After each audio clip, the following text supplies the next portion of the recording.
അത്ഭുതമന്ത്രിയാം ദൈവം, നിത്യതാതനാം വീരനാം ദൈവം, ഉന്നത ദേവൻ നീതിയിൻ സൂര്യൻ, രാജാതിരാജനാം മശിഹാ. എല്ലാ മാന്യ സഹോദര സഹോദരിമാർക്കും കർത്താവായ യേശുക്രിസ്തുവിൻ്റെ ധന്യനാമത്തിൽ സ്നേഹവന്ദനം. നമ്മുടെ രാജ്യം ഒരു സ്വതന്ത്ര ജനാധിപത്യ രാജ്യമാണ്. ഭരണം നിർവഹിക്കാൻ പ്രധാനമന്ത്രിയും മന്ത്രിമാരും അടങ്ങിയ ഒരു ഭരണകൂടം നമുക്ക് ഉണ്ട്. അതിന് മീതെ പ്രസിഡൻ്റായിട്ട് ഒരാളും ഉണ്ട്. അതുപോലെ തന്നെ വിവിധ ഡിപ്പാർട്ട്മെൻറ്റുകളിൽ ഉന്നതാധികാരികളായ ഉദ്യോഗസ്ഥർ ഭരണ നിർവഹണത്തിൽ വലിയ പങ്ക് വഹിക്കുന്നുണ്ട്. എന്നാൽ നമ്മുടെ ഭരണഘടന പറയുന്നത് ഇവർ എല്ലാവരും ജനങ്ങളെ സേവിക്കുവാൻ നിയോഗിക്കപ്പെട്ട സേവകരാണ് എന്നാണ്.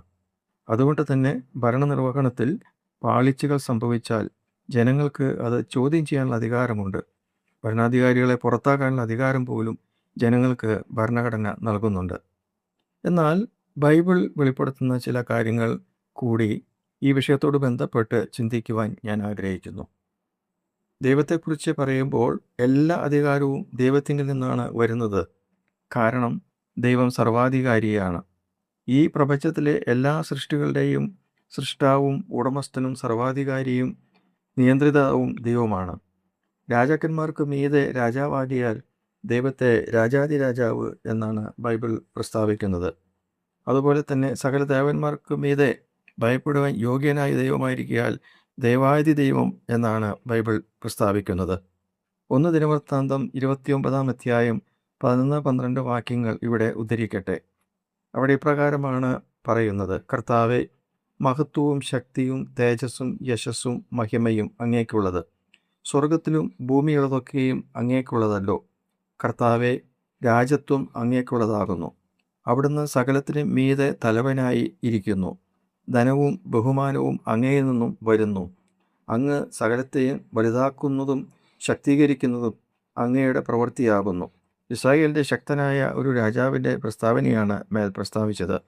മനുഷ്യമൃഗത്തിൻ്റെ രക്ഷയ്ക്കായി ഈ വലിയവനായ ദൈവം നരജന്മമെടുത്ത് ഈ ഭൂമിയിൽ വന്നു. കർത്താവായ യേശുക്രിസ്തു ക്രൂശ് മരണത്തിലൂടെ തൻ്റെ രക്ഷണീയ പ്രവൃത്തി മനുഷ്യർക്ക് വേണ്ടി പൂർത്തീകരിച്ചു. താൻ സ്വർഗാരോഹണം ചെയ്യുന്നതിന് മുൻപായി ശിഷ്യഗണത്തോട് പറഞ്ഞ വാക്കുകൾ ഇപ്രകാരമാണ്: യേശു അടുത്തു ചെന്നു, സ്വർഗത്തിലും ഭൂമിയിലും സകല അധികാരവും എനിക്ക് നൽകപ്പെട്ടിരിക്കുന്നു. ആകയാൽ നിങ്ങൾ പുറപ്പെട്ട് പിതാവിൻ്റെയും പുത്രൻ്റെയും പരിശുദ്ധാത്മാവിൻ്റെയും നാമത്തിൽ സ്നാനം കഴിപ്പിച്ചും ഞാൻ നിങ്ങളോട് കൽപ്പിച്ചതൊക്കെയും പ്രമാണിപ്പാൻ തക്കവണ്ണം ഉപദേശിച്ചും കൊണ്ട് സകല ജാതികളെയും ശിഷ്യരാക്കിക്കൊള്ളുവീൻ. ഞാനോ ലോകാവസാനത്തോളം എല്ലാ നാളും നിങ്ങളോട് കൂടെയുണ്ട്. മത്തായി സുവിശേഷം 28 അധ്യായം 18 മുതൽ. ദൈവം മനുഷ്യനെ സൃഷ്ടിച്ചപ്പോൾ തന്നെ ഈ ഭൂമിയിലെ സകല ജീവജാലങ്ങളിന്മേലും അധികാരം നൽകി. അതേ ദൈവം തന്നെ സകല മനുഷ്യർക്കും ദൈവത്തിൻ്റെ മക്കളായി തീരാനുള്ള അധികാരവും നൽകി.